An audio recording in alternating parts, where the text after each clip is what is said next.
The text came through at 3:47 p.m. on December 28th, right as I was reviewing Q4 projections with my CFO. Marcus, brother, don't come to New Year's Eve. My fiancée is a corporate lawyer at Davis & Polk. She can't know about your situation. I stared at the message for a moment. My situation. That's what they were calling it now. Before I could respond, the family group chat exploded. Boom. Marcus is right, honey. This is important for his career. Dad, Amanda's from a very prestigious family. We need to make the right impression. Sister, Jenna, maybe next year when you've figured things out? I watched the messages pile up. 3 dots appeared under Marcus's name again. Marcus, Amanda thinks I come from a family of achievers. Having you there would complicate that narrative. You understand, right? My executive assistant, David, knocked on my glass door. Ms. Chin, the board wants to move up tomorrow's strategy session. They're concerned about the Davis & Polk timeline. I held up one finger. David nodded and stepped back. We're doing this for you too, sweetie.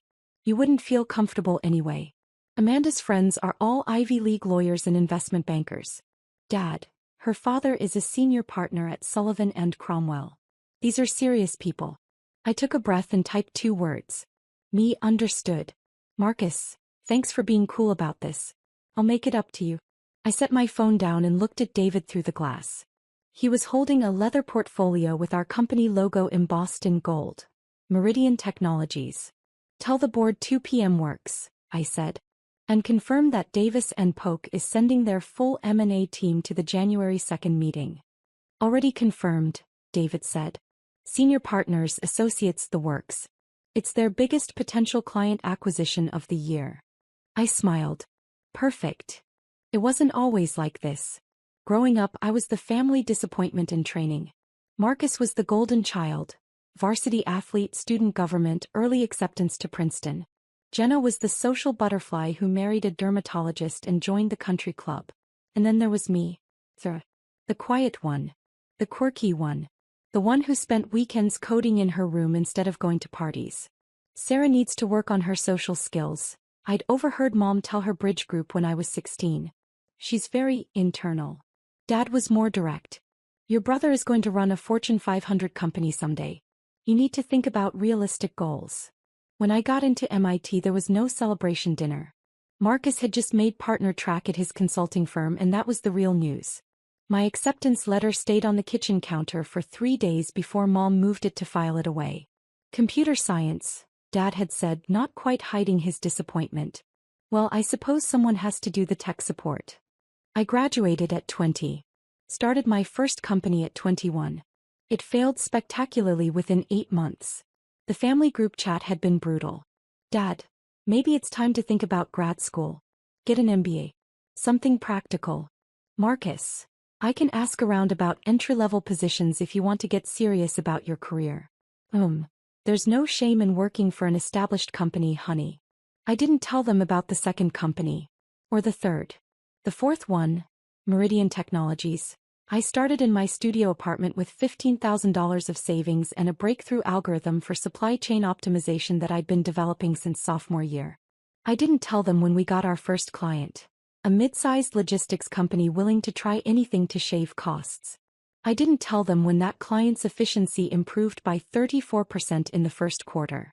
I didn't tell them when Forbes called for an interview. I didn't tell them when we closed our Series A, $12 million. By the time Meridian hit our Series B, $85 million, led by Sequoia Capital, I'd learned something valuable. My family didn't need to know. They'd made it clear what they thought my ceiling was. I didn't owe them updates on how thoroughly I'd shattered it. At Thanksgiving 2 years ago, Marcus brought his new girlfriend Amanda. Harvard Law, corporate M&A practice at Davis & Polk, family money that went back 4 generations.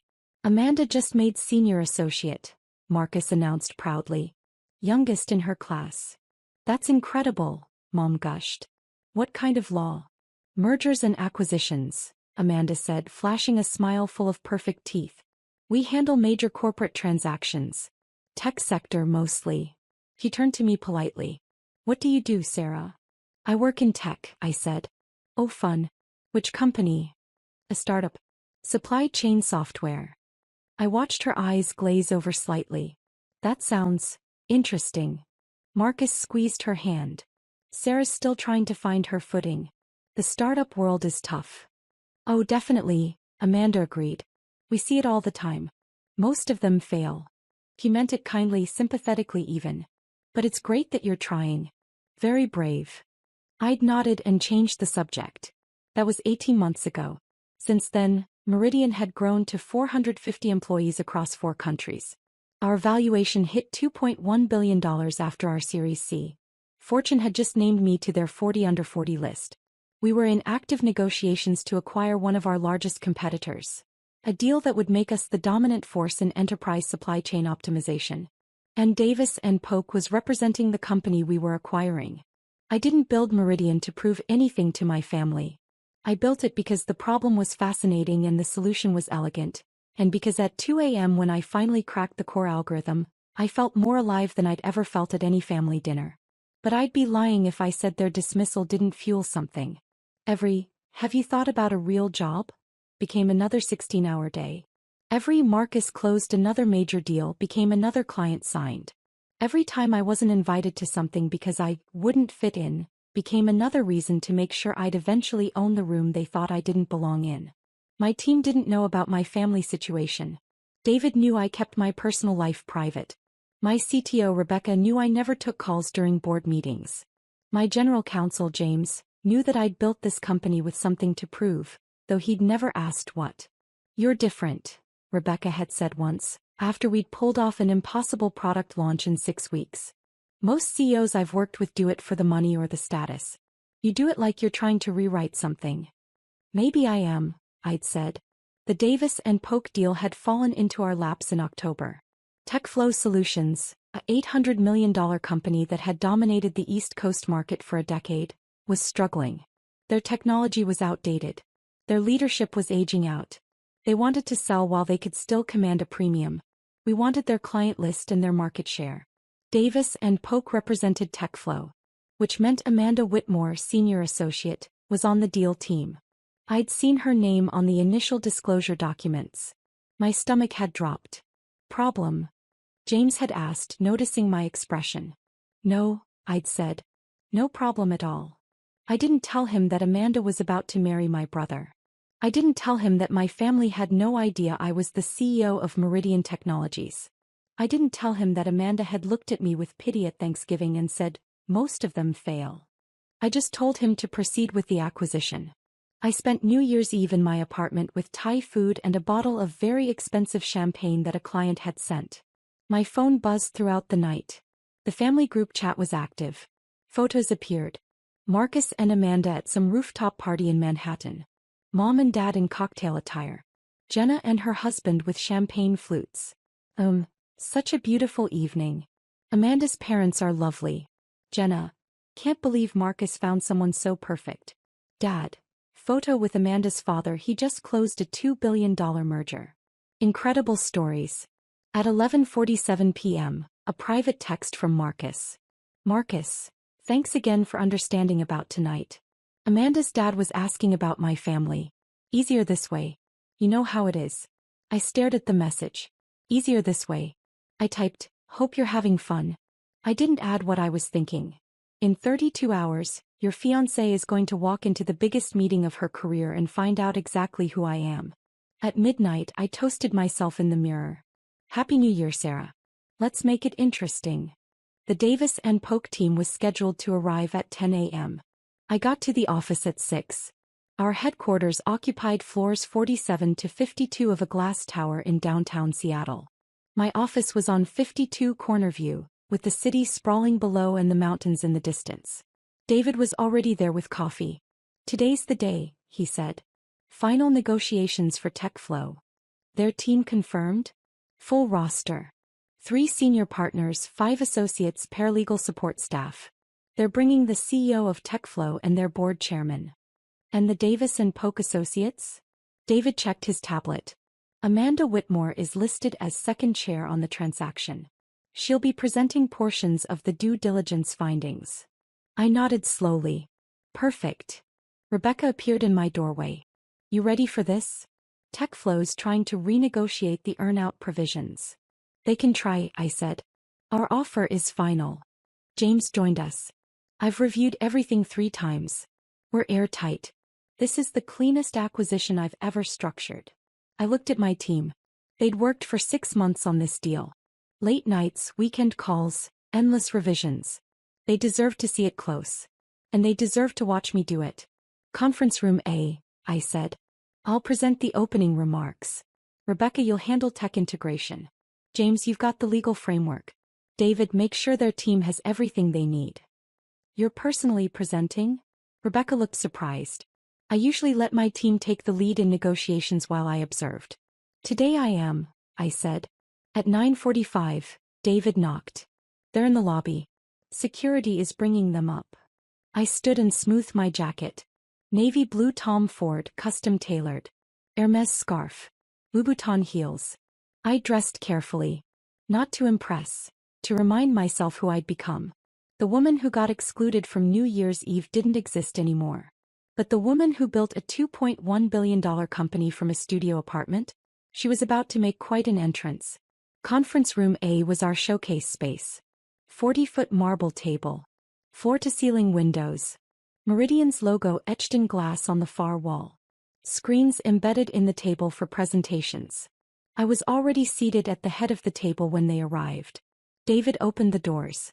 Gentlemen, ladies, welcome to Meridian Technologies.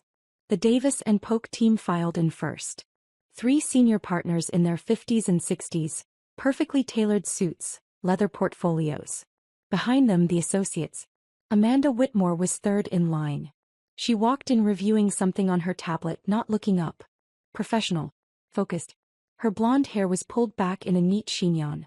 She wore a charcoal theory suit that probably cost $2,000. She still hadn't looked up. The TechFlow CEO Richard Morrison entered next. Silver-haired, distinguished, clearly uncomfortable about selling his life's work. His board chairman followed. David gestured to the seats. Please make yourselves comfortable. Miss Chin will be starting shortly. That's when Amanda looked up. Her eyes scanned the room professionally, cataloging faces, and then landed on me at the head of the table. I watched the recognition hit. It was like watching a system crash in real time. Her tablet slipped. He caught it. Her mouth opened slightly. Sarah, she said. The senior partner next to her, Lawrence Whitfield, frowned. You know Miss Chin? I smiled pleasantly. Hello, Amanda. Please sit. She didn't move. This is. The room had gone very quiet. Lawrence looked between us. Amanda. I'm sorry, she managed.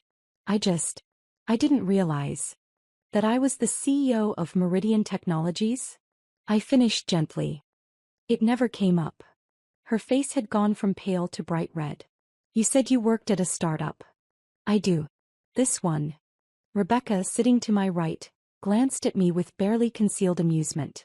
James, on my left, maintained a perfect poker face, but I could see the corner of his mouth twitching. Lawrence Whitfield was professional enough to recover. Well, shall we begin? Everyone took their seats. Amanda sank into a chair near the middle of the table, still staring at me. One of the other associates leaned over and whispered something to her. She shook her head, unable to respond. I stood and activated the presentation screen. Thank you all for coming. I'm Sarah Chin, founder and CEO of Meridian Technologies. We've been looking forward to this meeting. My voice was steady. Come. This was my boardroom. My company. My deal. We're here to finalize the acquisition of TechFlow Solutions. Our offer is $840 million, structured as $600 million in cash and $240 million in performance-based earnouts over 3 years. I walked them through the presentation. Market analysis. Integration strategy. Technology roadmap. My team had prepared everything flawlessly. Richard Morrison asked sharp questions. I answered each one directly, specifically, with numbers and projections that his own team had to acknowledge were aggressive but achievable. 40 minutes in, Lawrence Whitfield spoke up. Miss Chin, your projections assume 40% year-over-year growth. That's ambitious. Meridian has averaged 47% year-over-year growth for the past 4 years, I said. We're not projecting. We're being conservative. One of the other Davis and Polk partners, Patricia Huang, nodded approvingly. Your due diligence has been thorough. We appreciate that. We don't waste time, I said. This deal makes sense for both parties. TechFlow gets to retire with a premium. We get immediate East Coast market penetration. It's elegant. Amanda still hadn't spoken. She was staring at her notes, pen frozen over paper. Lawrence gestured to her. Amanda, you wanted to address the IP transfer protocols? She looked up like she'd been electrocuted. Yes. She fumbled with her tablet. Her hands were shaking. Patricia leaned over. The technology transfer schedule, she prompted quietly. Right. Yes. The technology. Amanda's voice cracked. I'm sorry. I need a moment. She stood abruptly and walked out of the conference room. Lawrence's jaw tightened. My apologies. Let's take a brief recess. The room cleared. My team stayed. Rebecca burst out laughing the second the door closed. Hey, what was that? She looked like she'd seen a ghost. That was my brother's fiancée, I said calmly. James's eyebrows shot up. Your brother's? The one getting married? The same one who told me not to come to New Year's Eve because I'd embarrass him in front of her. Rebecca's mouth fell open. You're kidding. He texted me on December 28th. Said she was a corporate lawyer at Davis and Polk and she couldn't know about my situation. David, standing by the door, made a strangled sound. Your situation being this? He gestured around the room. Apparently running a multi-billion-dollar company is embarrassing to the family. James leaned back in his chair. So she has no idea who you are. She thought I worked at a failing startup. She felt sorry for me at Thanksgiving. Rebecca was grinning now. This is the best day of my professional life. Through the glass wall of the conference room I could see Amanda in the hallway. She was on her phone pacing. Her free hand was pressed to her forehead. Should we be concerned about the deal? James asked. No, I said. Davis and Polk is too professional to let personal drama affect a $840 million transaction. They'll pull her from the presentation if they have to. 5 minutes later, Lawrence Whitfield returned alone. Miss Chin, my apologies. Associate Whitmore is experiencing a personal matter. I'll be handling her portions of the presentation. Of course, I said. I hope everything's all right. His expression suggested he had no idea what was wrong but was deeply annoyed about it. Shall we continue? We reconvened. Amanda didn't return. Patricia Huang took over the IP transfer discussion. The meeting proceeded smoothly. By 1 p.m. we were done. Richard Morrison stood and extended his hand. Miss Chin, you've built something remarkable. I'm proud to see TechFlow become part of it. We'll honor what you've built, I promised. Lawrence gathered his materials. Our firm will have the final documents ready by end of week. Perfect, I said. Thank you for your work on this. As the Davis and Polk team filed out, Patricia Huang paused. Miss Chin, I don't know what happened with Associate Whitmore, but I apologize for the disruption. No apology necessary, I said. These things happen. He studied me for a moment. You handled that with remarkable grace. After they left, David closed the door. Your phone has been going insane. I checked. 43 missed calls. 67 texts. All from my family. The messages had started 20 minutes into the meeting. Marcus, call me right now. Marcus, what the hell, Sarah? Marcus. Amanda is freaking out. Sarah, Marcus says there's been some kind of misunderstanding? Marcus, you told Amanda you worked at a startup. Marcus, you let her think you were struggling. Dad, this is very confusing. Can someone explain what's going on? Jenna, did you lie to us? I scrolled through them all. Then I opened the family group chat and typed. Me, I never lied. You never asked. My phone immediately rang. Marcus. I let it go to voicemail. It rang again. I silenced it and set it face down on my desk. David knocked. Your 2 p.m. with the board is in 10 minutes. I'll be there. And, there's someone in the lobby. Says she's your mother. I closed my eyes. Send her up. Mom appeared in my doorway 5 minutes later. She'd clearly rushed over from wherever she'd been. Her coat was buttoned wrong. Her hair wasn't perfect.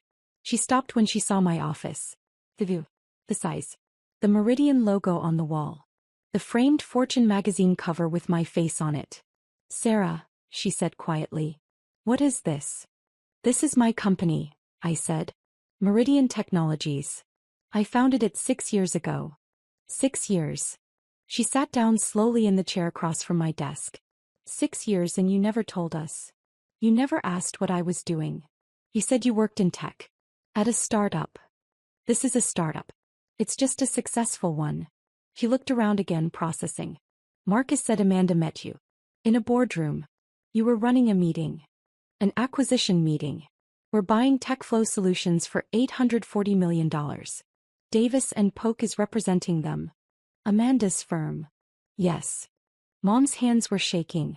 She called Marcus in a panic. He said you were the CEO. He thought she was confused. He thought maybe you were someone's assistant and she got mixed up. I'm the CEO, Mom. I've been the CEO since I started this company in my studio apartment with $15,000. $15,000. She trailed off. I don't understand. When Marcus started his consulting job we thought you were struggling. I was building something. But you let us think. At Thanksgiving when Amanda asked what you did. I told her I worked in tech at a startup. That's true. But you didn't tell her you owned it. She didn't ask. I kept my voice level. She assumed I was failing and felt sorry for me. You all did. Mom flinched. That's not fair. Isn't it? When I got into MIT, Dad said someone had to do the tech support. When my first company failed, you suggested I get a real job. When Marcus made partner at his firm, you threw him a party. When Meridian closed our Series A, $12 million, Mom, I was 23 years old and you didn't even know it happened. You didn't tell us. Because you'd made it very clear what you thought I was capable of. He sat back wounded. So this is, what? Revenge. No, I said. This is me living my life. Building something I'm proud of. You're the ones who decided I was an embarrassment. I just stopped trying to convince you otherwise. Marcus said you ruined his New Year's Eve. I wasn't at his New Year's Eve. That was the whole point. You know what I mean. Amanda is mortified. She told her whole family that Marcus comes from a family of achievers, and then she walks into a meeting and finds out his sister is. She gestured around helplessly. More successful than she expected? You're being cruel. Am I? I stood up. I have a board meeting in 3 minutes, Mom. You're welcome to stay in Seattle and we can have dinner tonight, but right now I have a company to run. She stood too, gathering her coat. At the door she paused. Your father is very upset. I'm sorry to hear that. We thought we knew you. You never tried to know me, I said quietly. You decided who I was when I was 16 and never updated your assessment. She left without responding. The board meeting ran until 4:30. Strategic planning for Q1, budget approvals, discussion of the TechFlow integration timeline. When I returned to my office, David was waiting with a bottle of scotch and 2 glasses. That bad? I asked. Your family has called 17 more times. Your brother is in the lobby. I poured 2 fingers of scotch. Send him up. Marcus looked different in my office. Smaller somehow. He was wearing his consulting firm's standard uniform. Navy suit, white shirt, red tie. The uniform of someone who worked very hard to look successful. He stared at my office the same way Mom had. Then at me. Jesus Christ, Sarah. Hello, Marcus. You're actually. He couldn't finish sentences. Amanda said you were the CEO. I told her she was wrong. That you worked at some little software company. She sent me your Forbes profile. He held up his phone. My face stared back from the screen. 40 under 40. Net worth estimated at $400 million. He looked up. Is that real? The estimate is low, I said. But close enough. He sat down heavily. Why didn't you tell us? When should I have told you? When you announced your engagement and talked for 45 minutes about Amanda's career. When Dad spent Christmas dinner explaining how consulting firms work. When you texted me not to come to New Year's because I'd embarrass you. I didn't mean. You did mean it, I said. You meant every word. You were embarrassed by me. You didn't want your successful fiancé to know you had a sister who was a failure. I didn't say you were a failure. You said I'd embarrass you. You said Amanda couldn't know about my situation. I picked up my glass. My situation being this. He looked around again. I don't understand why you hid it. I didn't hide anything. I just stopped including you. I took a sip. When I started this company, I worked 100-hour weeks. I slept in my office. I lived on ramen and coffee. And every single family dinner, every phone call, every holiday, you all talked about your achievements while I sat there and smiled. You could have told us what you were working on. I tried. Once. Do you remember? 2 Christmases ago, I mentioned we'd signed our first major client. Dad changed the subject to ask about your promotion. Marcus was quiet. So I stopped trying. I continued. I built this company with people who believed in me. My team. My investors. People who didn't need me to prove I was worth listening to. Amanda is devastated, he said finally. Amanda felt sorry for me. She looked at me like I was a charity case. And you let her. What am I supposed to tell her? That's not my problem, Marcus. He stood up, angry now. You made me look like an idiot. No, I said. You made yourself look like an idiot. You assumed your sister was a failure and built your relationship on that assumption. That's on you. This is going to ruin things with her family. Then you have a choice to make.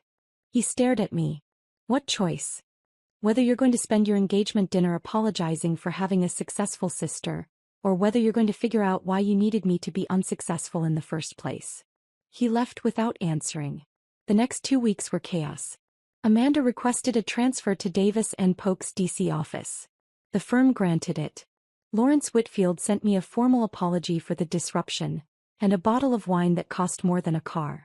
The TechFlow acquisition closed without incident. Richard Morrison sent me a handwritten note thanking me for honoring his legacy. Marcus and Amanda postponed their engagement party. The family group chat went silent.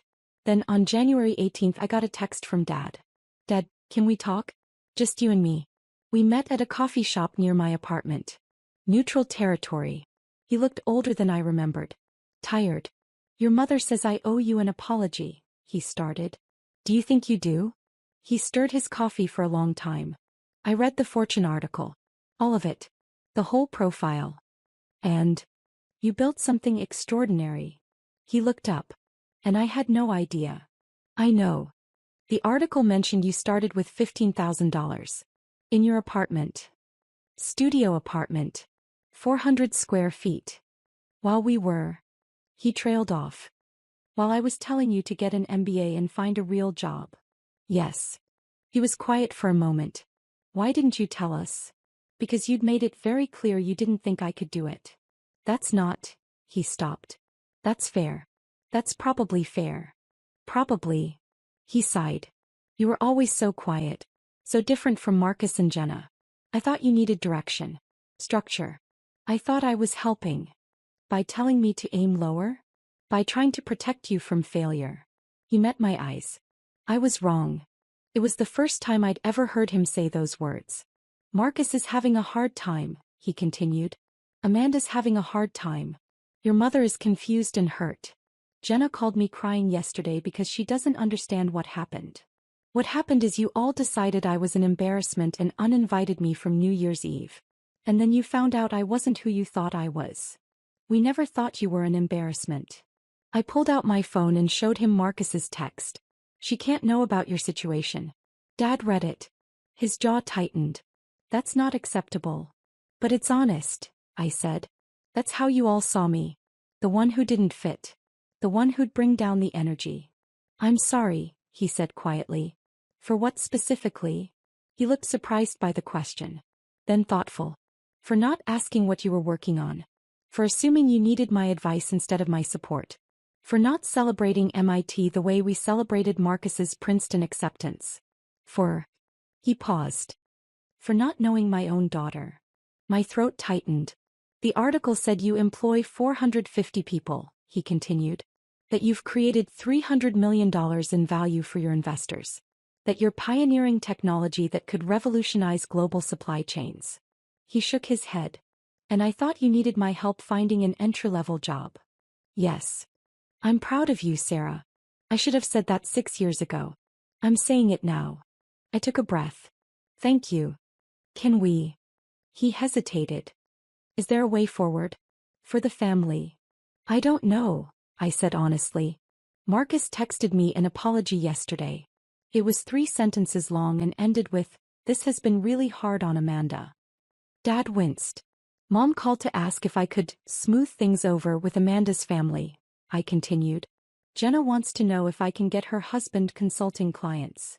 That's not okay. No, it's not. He was quiet for a long moment. What do you need from us? I need you to see me, I said. Not as the disappointing daughter who needs to be managed. Not as the awkward one who doesn't fit in. Not as a resource to be leveraged. Just me. The CEO of a multi-billion-dollar company. The person I've always been. You just weren't paying attention. He nodded slowly.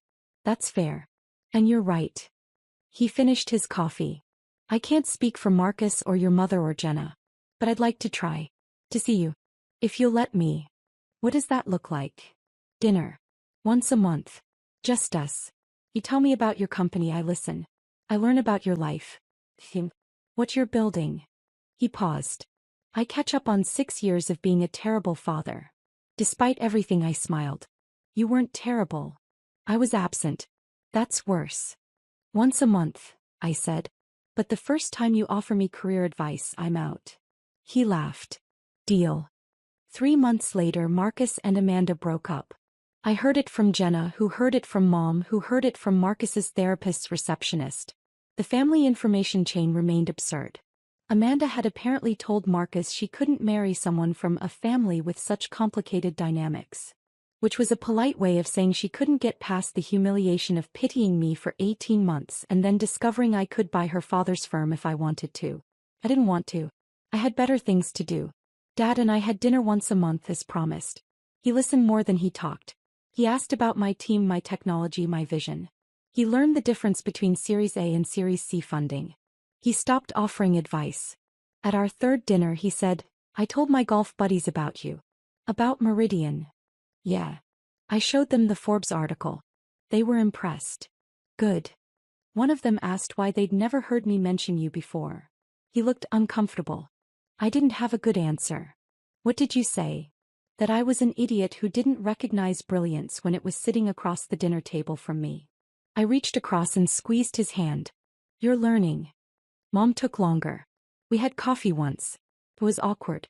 She kept apologizing and then getting defensive about her apologies. We agreed to try again in a few months. Jenna sent me a LinkedIn request and a message asking if Meridian was hiring. I told her we were, but she'd need to apply through our normal channels. She unfriended me on Facebook. Marcus and I didn't speak for 4 months. Then in April he sent me a real apology. No excuses. No, this has been hard on me. I was wrong. I'm sorry. I want to do better. I wrote back, thank you. When you're ready to try, let me know. As for me, I kept building. Meridian acquired TechFlow successfully. We integrated their team, modernized their technology, and expanded into 6 new markets. Our revenue grew 53% year over year. Forbes upgraded my 40 under 40 profile to a full cover feature. The headline, The Quiet Billionaire, How Sarah Chin Built an Empire While Her Family Wasn't Looking. I framed it and put it on my office wall. Not for them. For me. A reminder that the only person who needs to believe in you is you. And that sometimes the best revenge isn't revenge at all. It's success so undeniable that the people who dismissed you have to recalibrate their entire understanding of who you are. The morning after the Forbes cover came out, I got a text from Marcus. Marcus, saw the cover. You look good. Me, thanks. Marcus, for what it's worth. I'm glad I was wrong about you. I stared at the message for a long time. Then I typed. Me, I'm glad you're starting to figure that out. Coffee sometime? Marcus, I'd like that. It wasn't forgiveness. Not yet. Maybe not ever. But it was a start. And sometimes that's enough. Sarah Chen's story reminds us that the people closest to us don't always see us most clearly. Sometimes we have to build our lives despite their expectations, not because of them. And sometimes, just sometimes, they eventually catch up.